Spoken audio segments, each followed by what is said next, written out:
قرآن کریم میں رب ارشاد فرمایا کہ وَاذْكُرُوا اللَّهَ كَثِيرًا لَعَلَّكُمْ تُفْلِحُونَ. لوگوں کثرت سے اللہ کا ذکر کرو تاکہ تم کامیاب ہو جاؤ. یہ ہدایت آپ بڑی نواز نے اپنے دربار علی میں بطور خاص لکھ رکھی تھی. جو آتا ہے کیا کرنا ہے وہ ذکر کرو، کثرت سے ذکر کرو.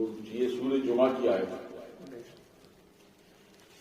یا ایھا الذین آمنوا اذا نودی للصلاۃ من یوم الجمعۃ فاسعوا الی ذکر اللہ وذروا البیع ذلکم خیر لکم ان کنتم تعلمون. اور ذکر کرنے والے خیر میں رہتے ہیں، شر سے سبحان اللہ.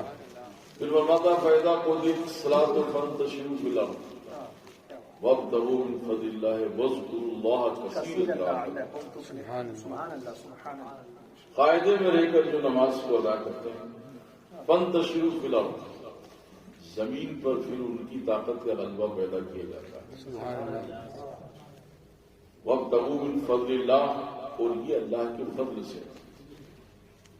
اور جس پر فضل خداوندی ہوتا ہے واذکروا اللہ کثیرا لعلکم تفلحون، پھر وہ کثیر تعداد میں ذکر کرتا ہے اور اس کے لیے ہمیں فلاح، صلاح، کامیابی، راحت اور دنیا و آخرت میں انتظام آسانی پہ رکھے. تو آج جو ہے یہ آیت کریمہ کی تلاوت، اس کا مقصد یہ ہے اللہ کا ذکر جو ہے وہ تسبیح تحلیل ہے، اللہ کے محبوب کا ذکر بھی تسبیح تحلیل ہے، اور اللہ والوں کا ذکر بھی تسبیح و تحلیل میں شامل ہے. بے شک. سبحان اللہ. فرماتا ہے کہ جو میرے دوستوں کا بھی ذکر کرتا ہے وہ گویا میرا ذکر کرتا ہے. اس لیے کہ رب نے قرآن میں فرما دیا الا، خبردار ہو جاؤ، ان یہ جو ہے اولیاء اللہ لا خوف علیہم، یہ میرے دوست ہیں اولیاء اللہ. تو جو کچھ چاہتے ہو، چاہ رہے ہو، چاہو گے، ان سے رابطہ رکھو گے تو میرے محبوب کے صدقے میں تمہیں وہ سب عطا کروں گا جو تم مجھ سے چاہتے ہو. سبحان اللہ. تو خواجہ صاحب جو ہے ایک ایسی شخصیت کا نام ہے کہ دنیا میں اللہ کے نبی صلی اللہ علیہ وسلم انبیاء کے بعد، بلکہ میں بہت معذرت کے ساتھ یہ کہہ دوں کہ حضرت آدم علیہ السلام سے حضرت عیسیٰ علیہ السلام تک چند پیغمبروں کو دنیا جانتی ہے نام سے، لیکن سرکار دو عالم صلی اللہ علیہ وسلم کو پوری کائنات جانتی. اس کے بعد خلفاء راشدین، صحابہ اور حضرت امام علی مقام، یہ نام روشن دنیا کے اندر ہیں. اور ان سب کے بعد اگر کوئی نام پوری دنیا میں روشن ہے وہ خواجہ معین الدین. سبحان اللہ. سبحان اللہ. اس لیے کہ آپ نے اپنی زندگی کو راہ خدا میں پوری طرح صرف کیا ہے. بے شک. وصف معین وصف معبود ہے، اور جس نے اس پر اپنی توجہ کو رکھا. اب حالات یہ ہیں آج کے وہاں پر کہ لوگوں کو اسٹیشن پر بھی جگہ بیٹھنے کو نہیں ہے، پھر بھی حاضر. ان سے پوچھو کیا بات ہے، آپ گھر کا آرام، بستر، بہترین کھانا سب چھوڑ کر پڑے ہو، اور میں یہ ایک دو دن کا یہاں کی مشقت پورے سال کی راحت کا انتظام. سبحان اللہ. عقل والوں کے نصیبوں میں کہاں جو عشق والے ہی جو ہر چیز لٹا دیتے ہیں. عشق میں ٹھنڈ پڑ رہی ہے، بچھانے کو انتظام، سونے کو انتظام نہیں تو بچھانا کیا ہے، لیکن ہے وہاں پہ سب موجود، آ رہے ہیں، جا رہے ہیں، جھوٹ لگا ہے. خواجہ ہند و دربار ہے آلہ تیرا، کبھی محروم نہیں مانگنے والا تیرا. اور حضرت علامہ اقبال فرماتے ہیں کہ بانداز نبوت دین کی تبلیغ فرمائی. سبحان اللہ. بانداز نبوت دین کی تبلیغ فرمائی، اور بالفاظ جگر پیغمبر ہندوستاں خواجہ. سبحان اللہ. میرے کوئی میرے مشکل کشا غریب نواز، ہر ایک حال میں حاجت روا غریب نواز.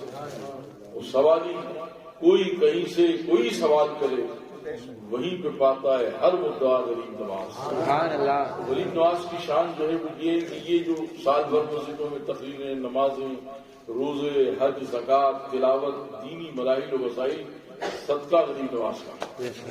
اگر وہ ہمیں اسلام نہیں دیتے تو ہم بھی نہ جانے کس کفر و شرک میں، نہ جانے کس بے حیائی میں اور ریانیت میں، نہ جانے کس غلاظت اور ناپاکی میں مبتلا رہتے. یہ شان معین الدین ہے کہ آج ہم یہ سچ سور کر کے مسجدوں میں بیٹھے ہیں دوستان مکرم کی عنایت اور فیضان غریب نواز کا. آپ کی زندگی جو ہے اس قدر انکساری اور عاجزی کا پیکر رہی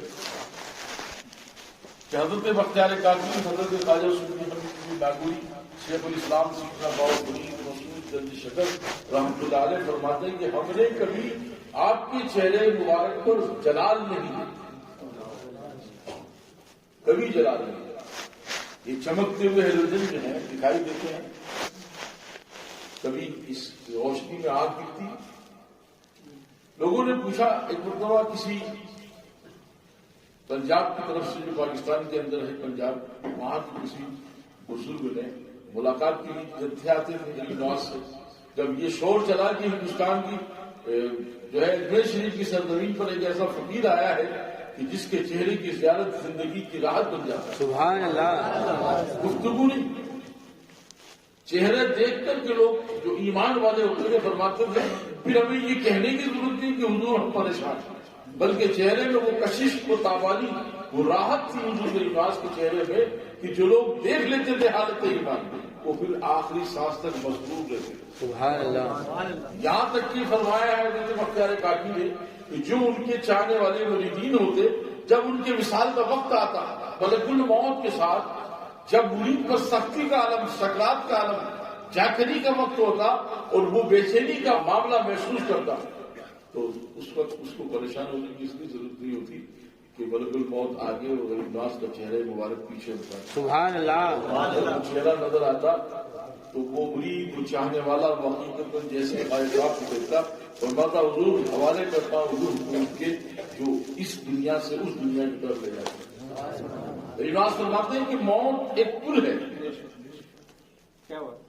دنیا و آخرت کی زندگی سے ادھر سے ادھر جانے کا ایک پل ہے موت، جو بندے کو اس دنیا سے دارالفنا سے دارالبقاء کی طرف منتقل کرتا ہے، اور جو اس طرف چلا جاتا ہے ایمان کی حالت میں.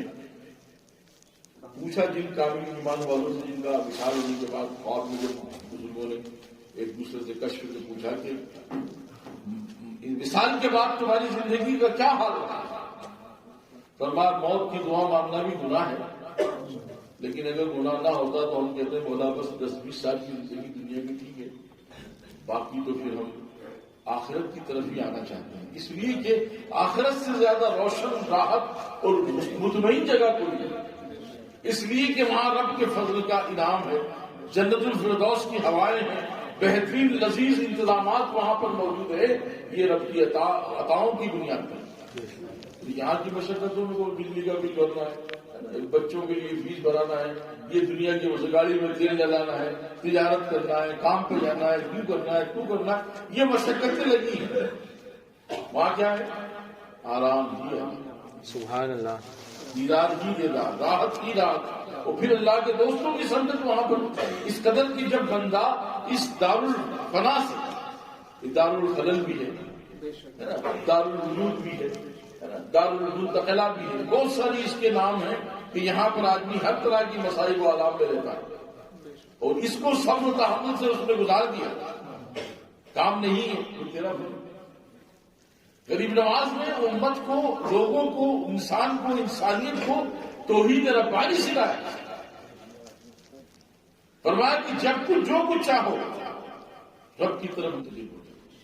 اور پھر ہندوستان میں کسی کا کوئی پیر نہ ہو، خواجہ صاحب سب کی پیر، سبحان اللہ. بشرطے کہ ان سے محبت آپ کی والہا نہ ہو جائے، ان سے نسبت کا طریقہ تمہارا عقیدت مندہ نہ ہو جائے، ان سے ربط و ضبط ایسا ہو جائے کہ ان کی محبت کے بغیر تمہارا کوئی سلسلہ نہ ہو. ابھی کل پرسوں کے دن چلی شریف ہے، ہر گھر میں ایسا چراغا ہونا چاہیے، ایسی نیاز کا اہتمام ہونا چاہیے کہ ان کے صدقے میں اے مولا تو نے ہمیں مسلمان کیا، غریب نواز کو صدقہ ہے، سبحان تو نے ہمیں اللہ. قرآن کیا، غریب نواز کو صدقہ ہے، تو نے ہمیں عبادت کی توفیق دی، غریب نواز کو صدقہ ہے.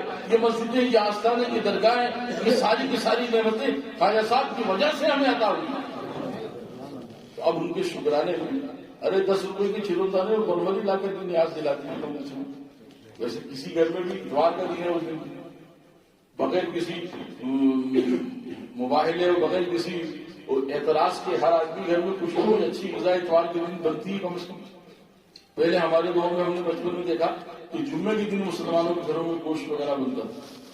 تو ہم نے اپنے بزرگوں سے پوچھا کہ جمعے کے دن کیوں بنایا جاتا ہے؟ فرمایا یہ سب دنوں کا سردار ہے اور اس دن مسلمان کی پہچان جمعہ ہے، نہاتا ہے دھوتا ہے سرما لگاتا ہے. تو نسبت بھی ایسی چیز ہے دامان یار سے بے فکر جی رہے ہیں ہر ایک اعتبار سے. خواجہ صاحب کا نام بہت بڑا نام ہے، ان کی شان بہت بڑی شان ہے. ہماری بساط نہیں کہ ہم ان کے فیضان کو، ان کی کرامات کو، ان کی تعلیمات کو بیان کر سکے. ان کی کرامات اس سے بڑی نہیں کہ یہ مسجدیں آباد ہیں، یہ مسلح آباد ہیں، تلاوت قرآن ہو رہی ہے، مسلمان کے سر پر لباس اسلامی ہے، داڑھی ہے، ٹوپی ہے، کلمہ طیب کی صدا ہے. یہی غریب نواز کی عظیم کرامات اور یہ قیامت تک جاری ہو ساری رہی. دوست سال مکرم ان کی توجہ کی طرف آ جائے اور ان کا سایہ اجمیر تک نہیں، ایشیا پر. سبحان اللہ. پاکستان اب بنا ہے، سایہ ان کا اس زمانے سے چل رہا ہے. بنگلہ دیش اب بنا ہے، سایہ اس زمانے سے چل رہا ہے. سری لنکا اب بنا ہے، سایہ اس زمانے سے چل رہا ہے. افغانستان اب بنا ہے، سایہ اس زمانے سے چل رہا ہے اور قیامت تک چلتا رہے گا. جب تک تمہاری نسبتیں محفوظ رہیں گی، آپ کی سلامتی محفوظ رہے گی، گھر محفوظ رہیں گے، ایمان محفوظ رہے گا. کیا پیغام دیا آپ نے؟ جب اپنے گھروں میں جاؤ الحمد شریف اور آیت الکرسی کا حصار کر دیا. 40 دروازے کھول کے سونا پیچ پہ رکھ کے سو جانا. اگر چلا جائے تو پھر یہ بات جھوٹ ہے. اور جب شیطان کی طاقت نہیں ہے، آپ الحمد شریف کا حصار کیا کرو. گھر سے نکلو تو آیت الکرسی پڑھ کے نکلا کرو. چاقو چھری سب ہتھیار تلوار رکھنے کی کوئی ضرورت نہیں. اللہ اس رسول کا پیار رکھو، ہتھیار الگ کر دو. جب اس کا پیار اور اس کی محبت، اس کا کرم شامل حال رہے گا، دنیا میں بم برس رہے ہوں گے، تمہیں پھول کی شکل میں عطا کر دیں. سبحان اللہ. اللہ تبارک و تعالیٰ ہمیں غریب نواز کے فیضان سے مستفیض فرمائے اور انہیں کی محبت میں زندگی گزارنے کی کوشش کریں. پرسوں دلائیں گے نا نیازت میں کرو انشاءاللہ. اور نہیں تو پھر اس کے لیے کوئی انتظام کیا جائے. میں سمجھتا ہوں کہ خالی جو کھانا بنتا ہے نا، دال روٹی بھی اگر آپ کے گھر میں ہے اور آپ نے وہ صبح 10 بجے 11 بجے رکھ دی کہ حضور یہ مختصر سا نذرانہ ہے دال روٹی کی شکل میں، اگلے سال اگر بریانی نہ ہو تو میرے منہ پہ اسی مسجد میں تھوک دینا کر. وہ کرم فرمانے والی ذات ہے. اللہ کی جب فرماتا ہے کہ میرے دوستوں کے نام پر ایک چاول تم اگر خرچ کرتے ہو تو پھر ہمیں ساری زندگی تمہاری نسل کو چاول ہی چاول عطا کریں. گیہوں عطا کرو گے تو گیہوں عطا کرتے ہیں، نکال کر کے دیکھو پھر پیغام دیکھو. یہ میرے دوست ہیں، یہی پورے ان کا پیتا والذین آمنوا اشد حبا للہ. میں ان سے محبت کرتا ہوں، یہ مجھ سے محبت کرتے ہیں. واذکروا اللہ کثیرا لعلکم تفلحون. لوگوں کثرت سے اللہ کا ذکر کرو تاکہ تم پر کرم فرمائی رہے، تم پر مہربانیاں رہیں، ہم سب پر عنایت نوازشات رہے. اور یاد کرتے رہو، خدا کے ذکر کرتے رہو. گھروں کے اندر بھی عبادت کا ماحول بناؤ. بدتمیزی سے، بد کلامی سے بچو.